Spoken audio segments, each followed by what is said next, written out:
Well, hello and welcome to another episode in this 2023 series looking at the Northumberland coast.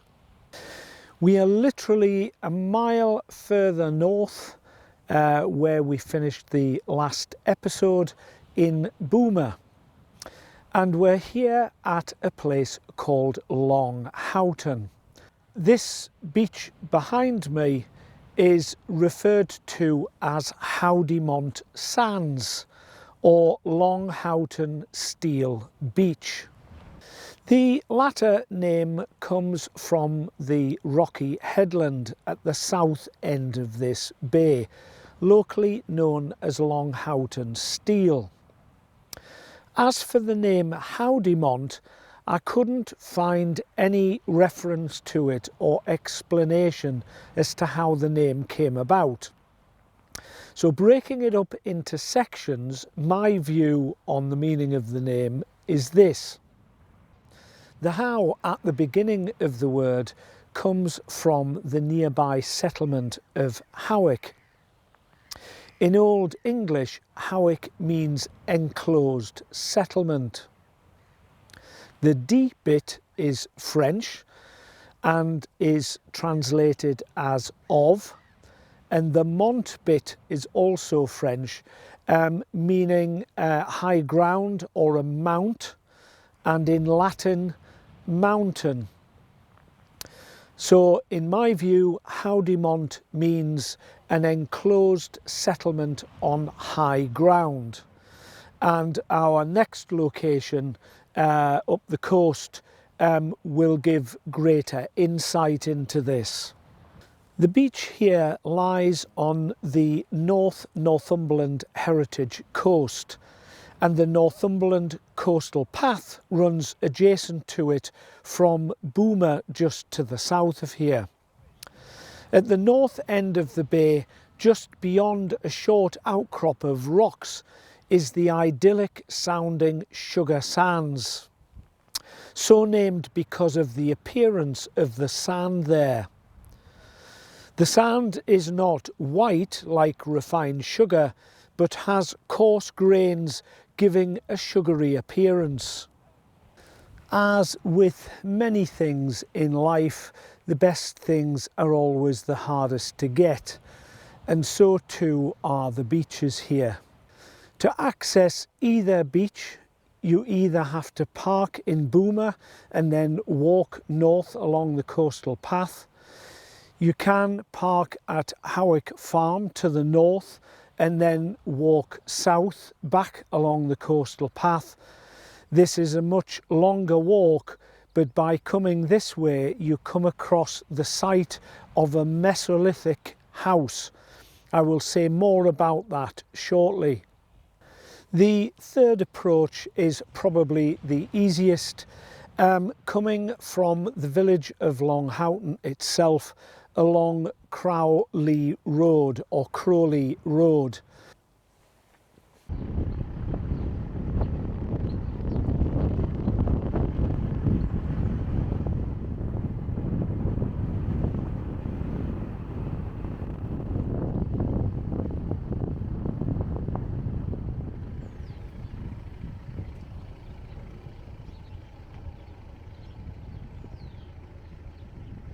Halfway down the road, you pass Lowstead's farm with a gate across the road with an honesty box and a £1 fee to pass through.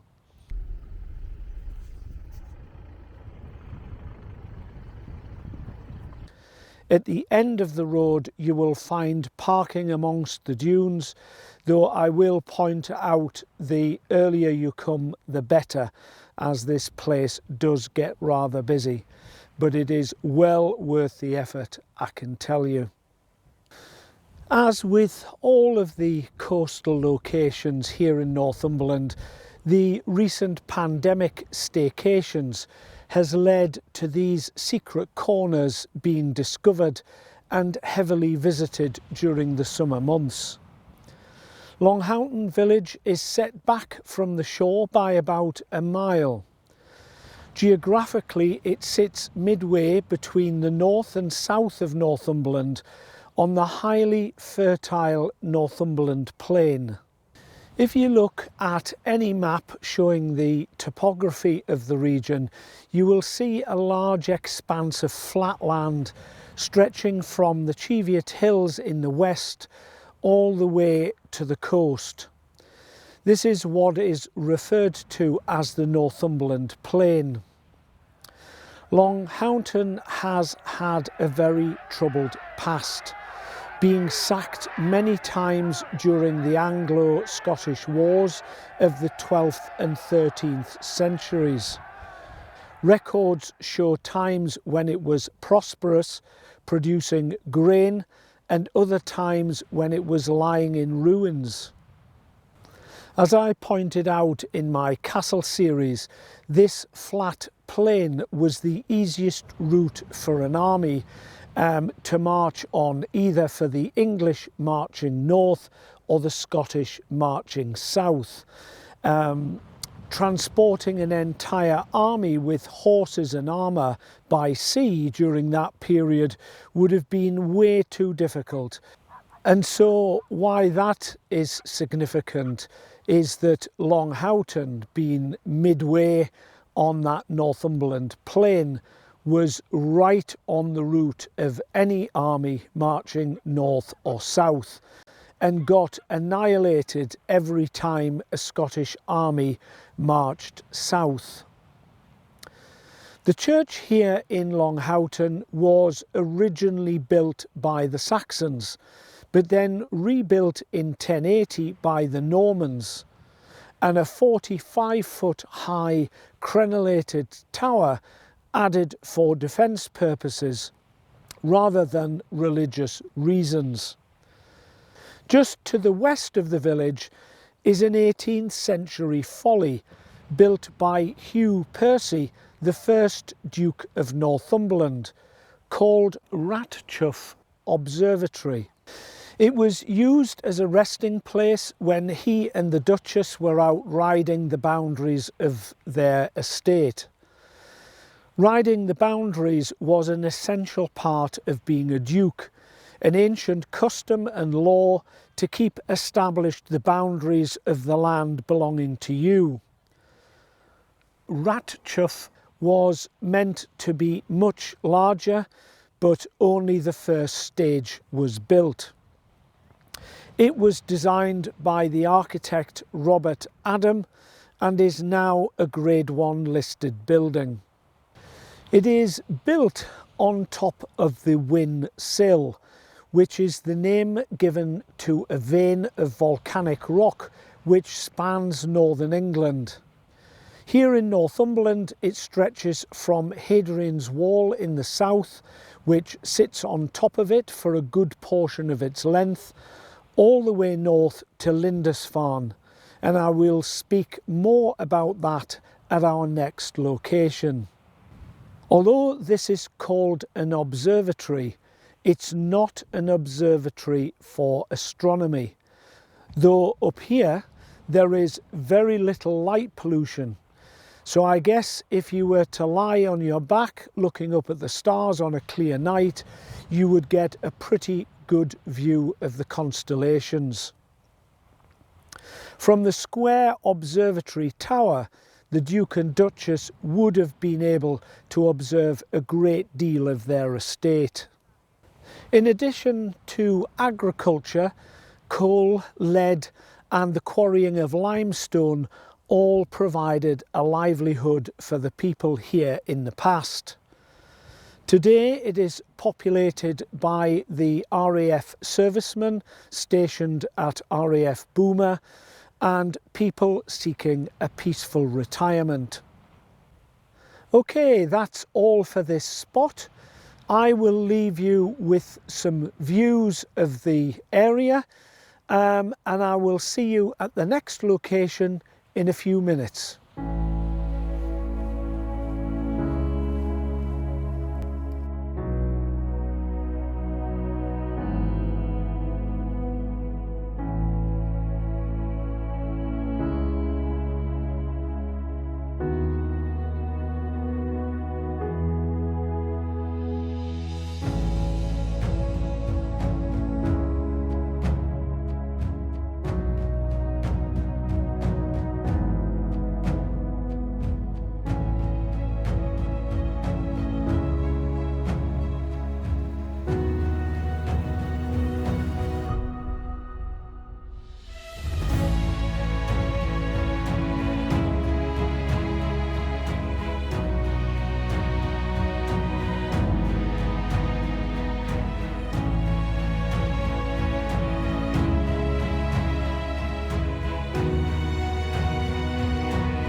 Well, hello again. I've travelled just a few miles up the coast to a place called Howick, and the people here at Howick Hall have given me permission to present this section from their grounds, so many thanks to them for that. The gentry here pronounce Howick as Howick, but the local people call it Howick. As I said earlier, Howick means an enclosed settlement, and the reason for that may lie just a mile or so away from this spot, close to the shoreline. Continuing along the coastal path northwards from Sugar Sands, you come across an ancient hill fort. It is set back from the coastline slightly, just on the north edge of the tree line on raised ground. This could be the enclosed settlement on high ground, giving the name to Howdemont Beach. As I said before, this is an educated guess on my part, but seems the most likely. Anyway, moving on, what is visible today of the fort consists of raised earthworks some 65 metres across.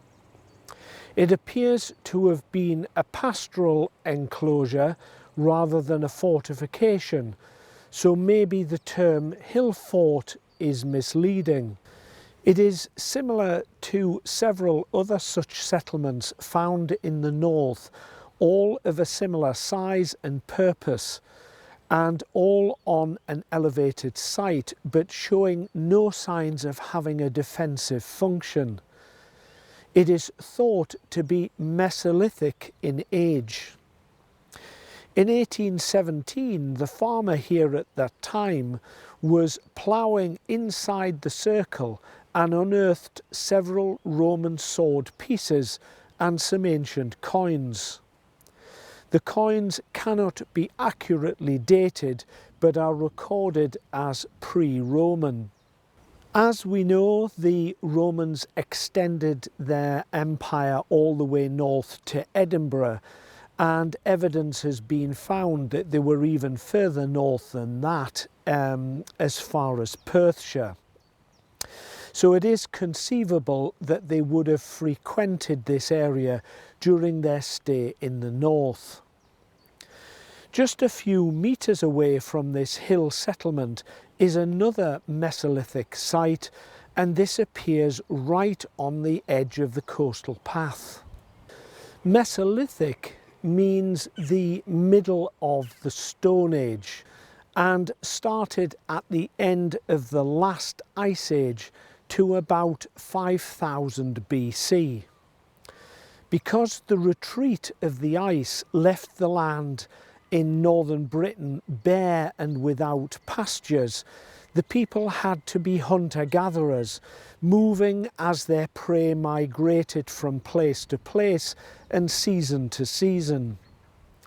As the climate warmed following the retreat of the ice, the land became fertile again over the many decades.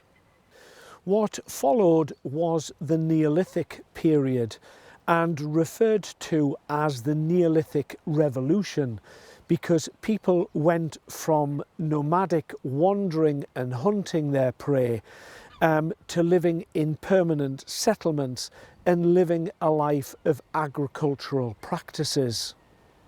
The site here was discovered in 2002 when some amateur archaeologists found some flint tools in the soft cliff face just below the site.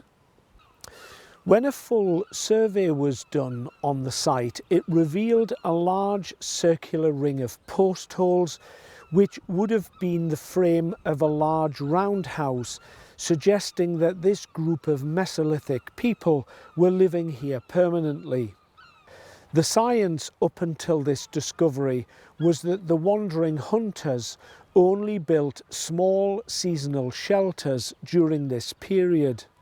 Inside, it was found to have had several hearths with remains of animal bones and hazelnut shells. Radiocarbon dating confirmed this was definitely Mesolithic and not Neolithic. It was dated at 7600 BC and was the first real evidence that not all people of this period were wanderers, and that where it was possible to get food and water all year round, the people would settle rather than wander. The science suggests it was occupied for about 100 years, and it was given the title in 2003 as Britain's oldest dwelling. However, in 2010, an even older Mesolithic site was found at Starcar in Yorkshire, stealing the title. A reconstruction was erected on the site in 2003 as a visitor attraction, but has now been removed. All that is visible today is the circular footprint of the roundhouse and 2 information boards.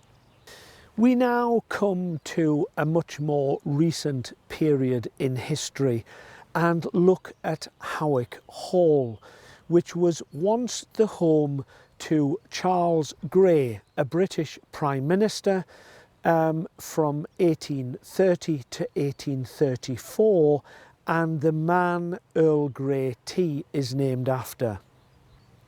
Let's deal with the tea first. The recipe for the tea was put together by a Chinese tea producer at the request of the Earl to suit the water supply here at Howick. The tea blend was named after the Earl and became known as Earl Grey Tea. If you want to taste the real thing rather than the facsimiles put together by Tetley and Twinings, then you need to come here. And I can also tell you the cuisine here is phenomenally good.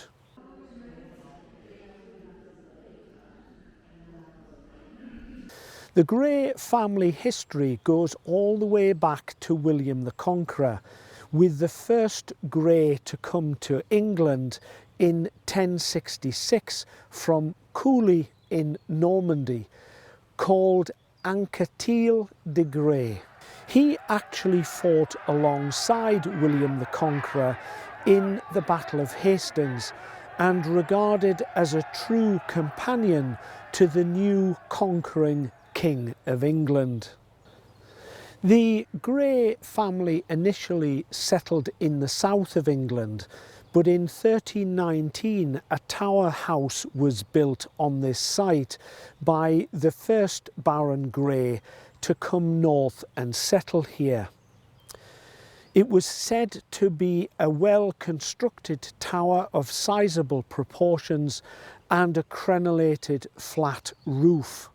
The tower stood until 1780, but this site has been the home and the seat of the Grey family since 1319.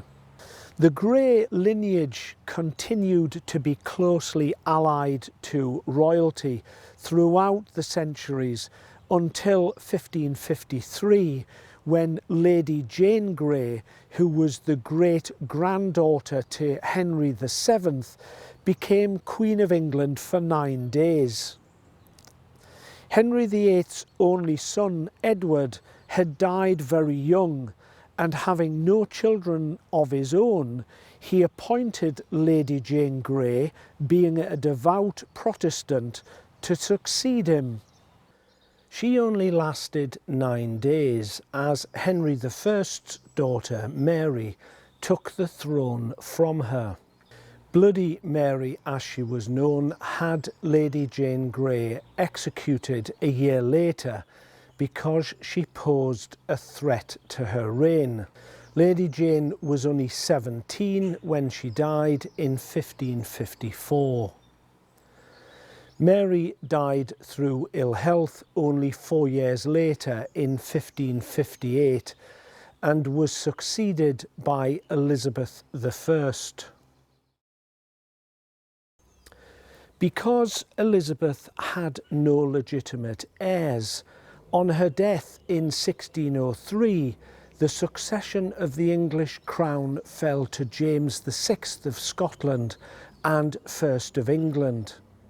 In a bid to unite England and Scotland for the first time in history, he gave lands to various noblemen to help keep the peace with a sense of shared ownership. The Greys were given Dunstanburgh Castle and the estate it sat on, though it had been laid to ruins since the end of the War of the Roses. The Grey family remained influential and wealthy nobles, with Charles Grey, the first Earl, being a distinguished general in the British Army, fighting in the 7 Years' War and the American War of Independence. Charles Grey I had the tower demolished, and it is said stone was robbed from the ruined castle walls at Dunstanburgh to build the bathing house on the cliff top, and possibly some of the hall as well. It was the work of the Newcastle architect William Newton. The first Earl had a son who was also Charles Grey, and he became the second Earl and British Prime Minister in 1830. He was the leader of the Whig Party. In today's politics, they would be closest to the Liberal Democrats. They were essentially against the monarchy ever ruling in the UK again, and opposed to any Catholic king taking the throne, but tolerant of the Catholic religion. Charles Grey, the Prime Minister, brought about several major reforms in British politics in his 4 years in office. Prior to 1830, the voting system in England had been corrupt and restricted to the wealthy. Landowners in the south, including in some rare instances wealthy women. The idea was that the wealthy kept the Tory party in power, and the Tory party supported the monarch. Middle and working class people were not allowed to vote, meaning that the majority of England was not represented in Parliament. Cities such as Manchester and Birmingham had quadrupled in size during the early 1800s, and reform had been called for some time.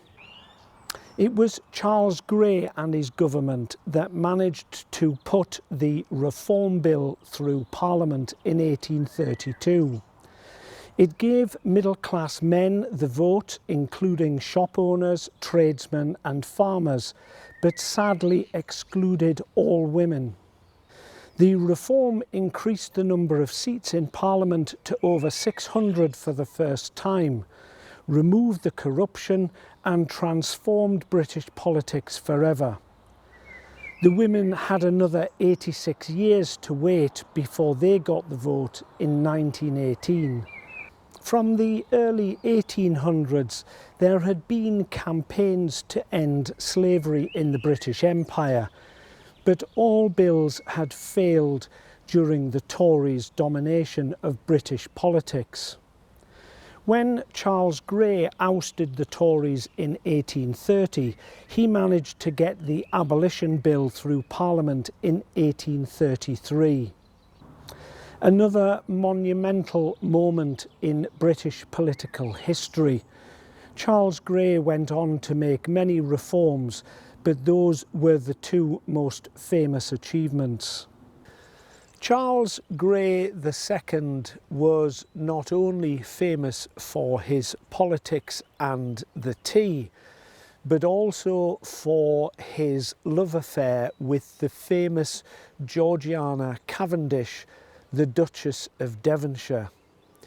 She was magnificently portrayed by Keira Knightley in the 2008 movie The Duchess, with Grey played by Dominic Cooper. His achievements in life as well as his political career changed Britain for the better. A monument to him stands in the city centre of Newcastle today, called Grey's Monument, and the only other such monument is the one standing in Trafalgar Square. His statue stands on top of a 40-metre column at the top of Grey Street, looking towards the River Tyne. A metro station now occupies the ground beneath. During the occupancy of the 5th Earl Grey, Howick Hall suffered a great fire in 1926, and had to be rebuilt in 1928 by Sir Herbert Baker. He altered the north facade by adding a portico, not to everyone's liking. The fifth Earl, also called Charles, had married Mabel Palmer, the daughter of the Earl of Selborne in Southamptonshire. Together they created the gardens you see today at Howick Hall. After the fifth Earl died, his daughter Mary inherited the hall and became the first Lady Howick. She continued her father's work in expanding the gardens. She had married the Earl of Cromer's son, Evelyn Baring, the descendant of the founder of the Barings Bank, no less. Sadly, he passed away in 1973 from injuries sustained in a climbing accident on the Winsill Crag at Howick. It is their son, Charles, who is the present Lord Howick, and in 1973 he converted the West Wing into a home where the family now live. The hall and gardens were then opened to the public, and the gardens and arboretum are a delight to see all year round. Well, that's all for this particular bit of Howick, but that's not the end of the story here. I'm now going a little further north to show you something a little different. So I will see you there very shortly after you've watched the views on offer here.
Well, as I promised, this last little piece at Howick offers a different tale altogether.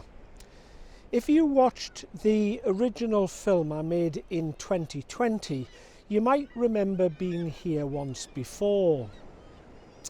Telling the story here is going to be the easy part.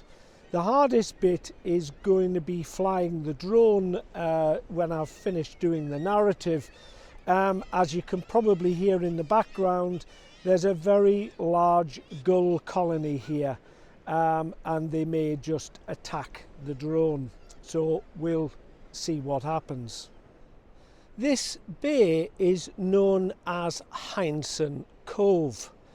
And there's no sand here apart from a little pocket just over the south end of the bay.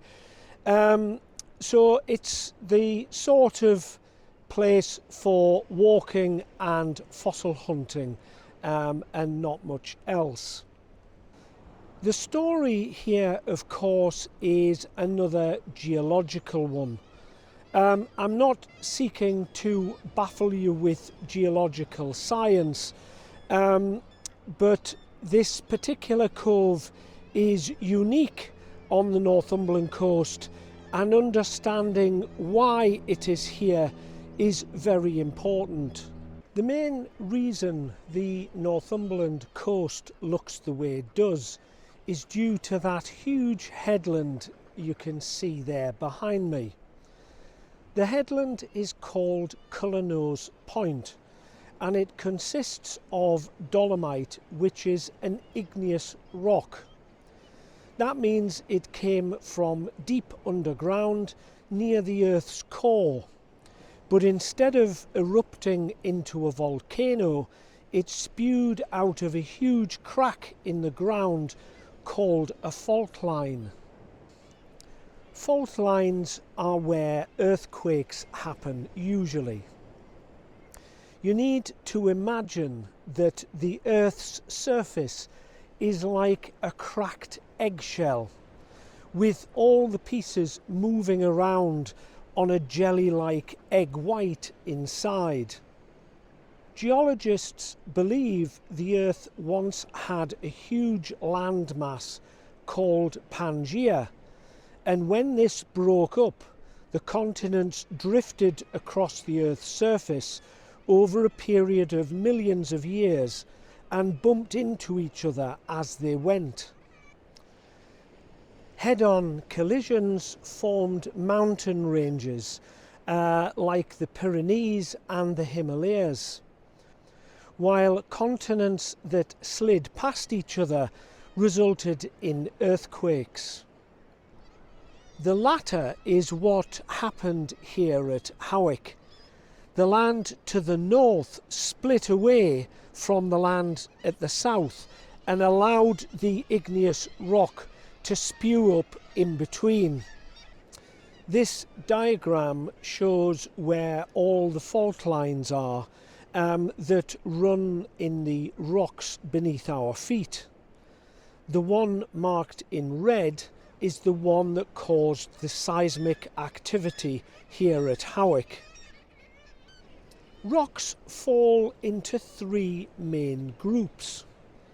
Group 1 are called sedimentary rocks, and they are rocks such as sandstone and limestone or shale, and they were formed at the bottom of a sea. Group 2 are called metamorphic rocks, and these formed when rocks become deeply buried underneath other rocks deposited on top of them. When rocks are squeezed under unimaginable pressure, they become extremely hot and bake, changing into a new form. So when sandstone is squashed, it becomes quartzite, and when limestone is squashed, it becomes marble, hence the name metamorphosis. The third group is called igneous rocks, and these come from the centre of the earth, pushed down so far they have become extremely hot and molten or liquid. This is what explodes out of volcanoes or leaks slightly less violently from cracks in the ground, as happened here at Howick. I say less violently, but when that body of molten rock spewed out of the ground, it would have been terrifying and awesome, just as Vesuvius was to the Pompeians. The event was extremely violent because it altered all the rocks, not just in this bay, but as we've seen already in the bays further south and even further north. It buckled some rocks and folded them like paper. Others it baked, just like turning dough into bread. There is also evidence that violent storms took place over many decades, recorded in the way the sandstone sections of the cliff face have been eroded away. The first rocks that we know about here on Earth, the scientists think were formed 4,600 million years ago, and it was in a period called the Precambrian era. Then, over the millions of years leading to the present day, other rock formations were laid down on top. If you look at a cross-section, it would look like a layer cake with 13 different layers, each layer spanning millions of years. Now imagine that this cake with 13 layers literally gets tipped on its side by the molten rock pushing up from underneath. Again, over millions of years, the wind and the rain, and as we learned about in earlier episodes, the Ice Age, took the high spots off and revealed the layers all literally lying on their side. The oldest Precambrian rocks shown in purple in this diagram appear in the north of Scotland, and the youngest rocks are in the southeast of England. So if you are travelling from London and heading north, you are literally going back in time over millions of years. Why are you telling me this, I hear you ask? Well, because some of those ancient rocks are actually here in Howick. How do we know that? Because fossils called trilobites or trilobites are found in some of the rocks here close to the low water mark. These sea creatures lived and fed on the bottom of the sea around 550 million years ago. In this one bay alone, the geology here tells 1,000 stories, as long as you know what you're looking for, of course. But that is why this particular cove is completely different to any other one that you will see on the Northumberland coast. I have just given you a flavour of what to discover as a starting point. So this seemingly insignificant place has had so much influence in the shape of Northumberland, both politically, geographically and physically. From the very beginnings of time, its rock formations, through to its first settlement of man in the area, to a man who significantly changed the face of British politics and the way we English drink our tea. I will leave you with the views of the bay. Our next stop is just a mile or two further north, so I will see you up there very soon.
Well, here we are, 2 miles north of our last location in a fishing village called Craster.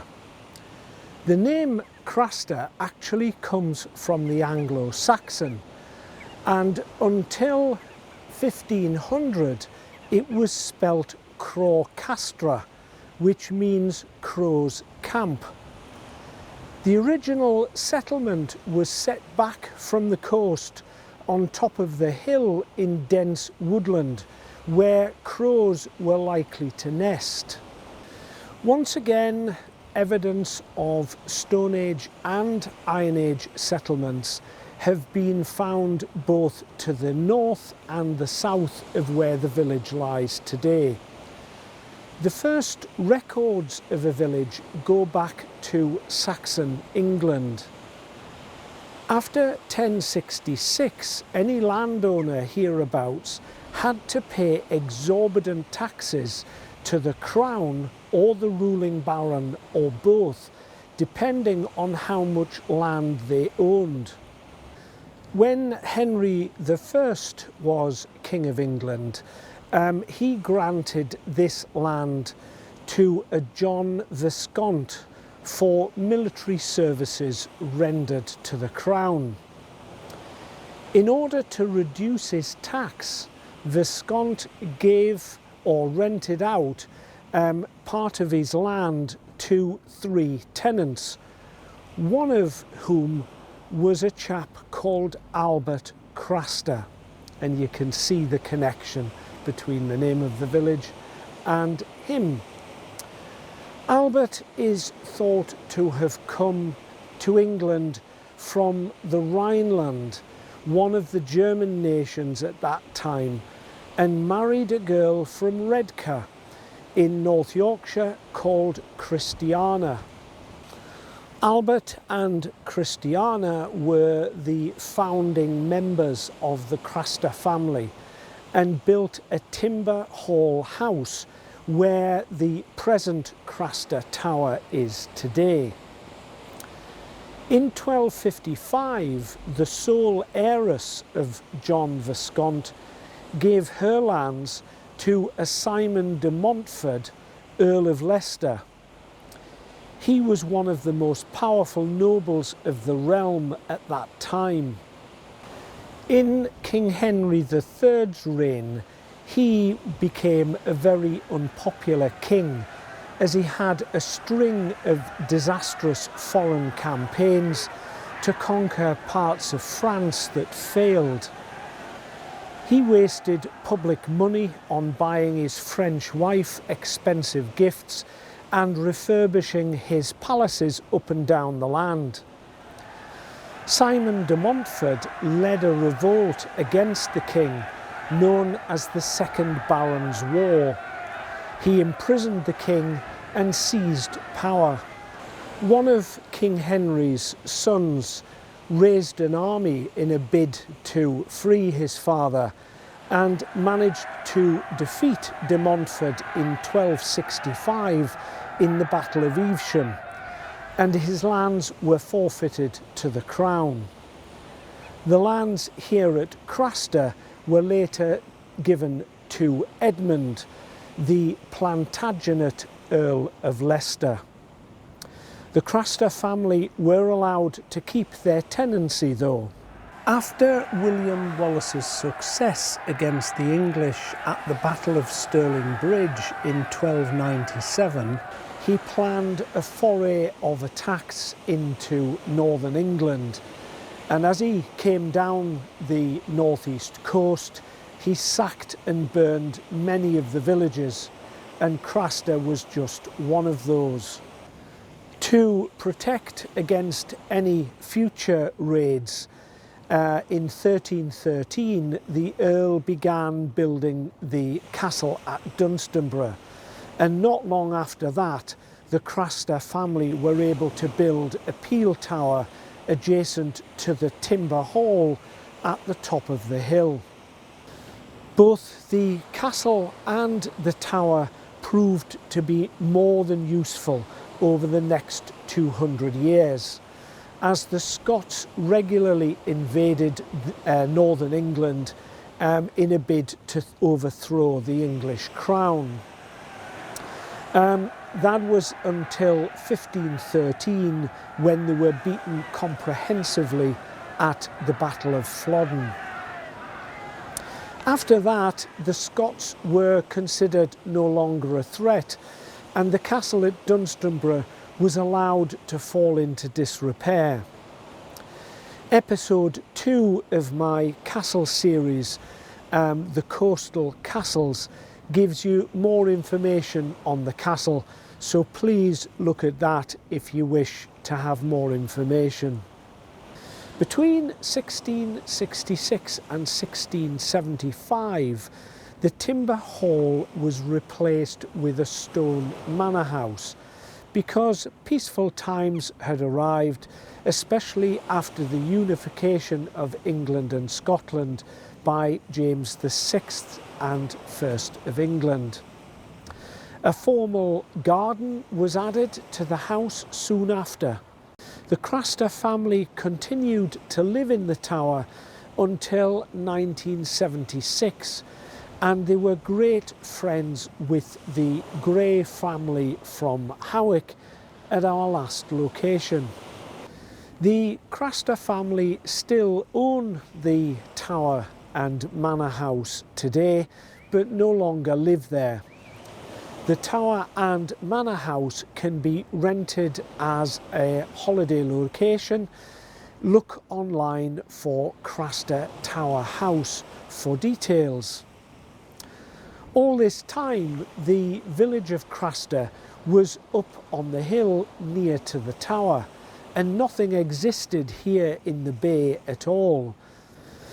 The fishermen beached their boats in the sheltered haven, naturally protected by the rocks.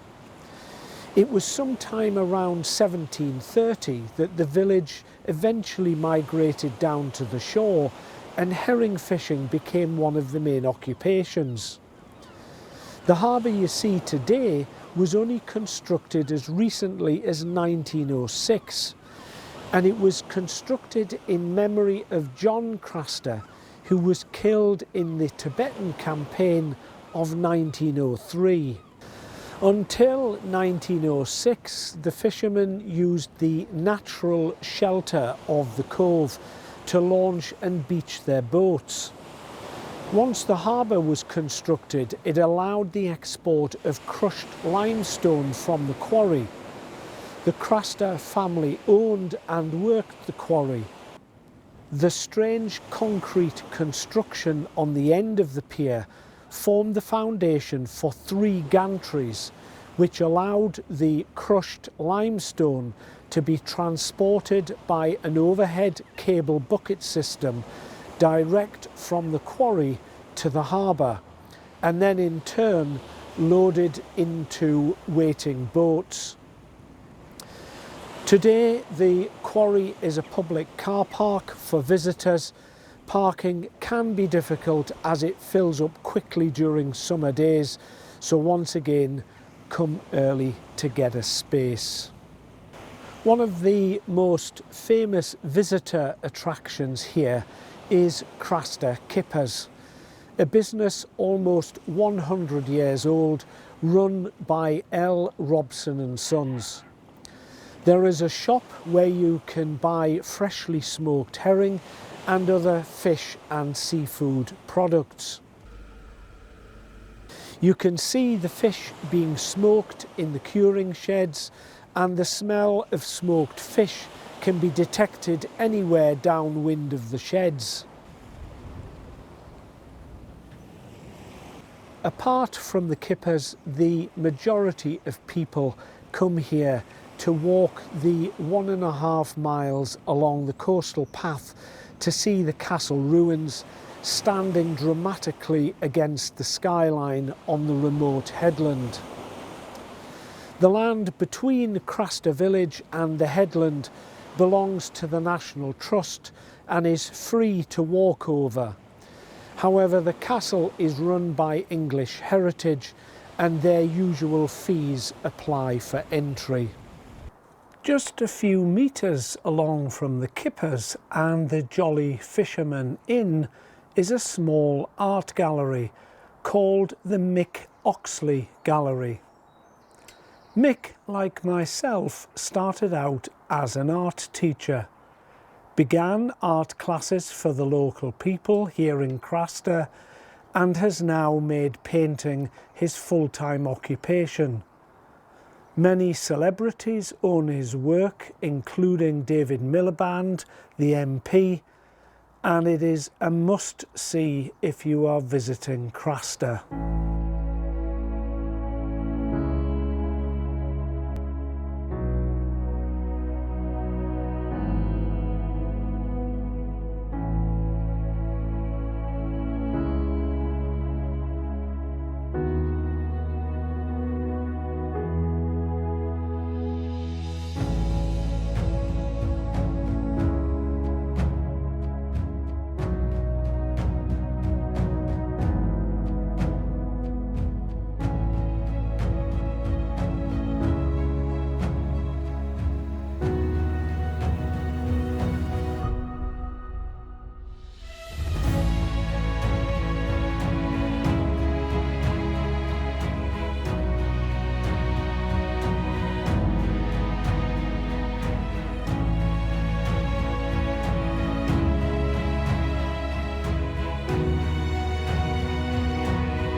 Well, that's all for this particular episode. What a lot we have seen and covered.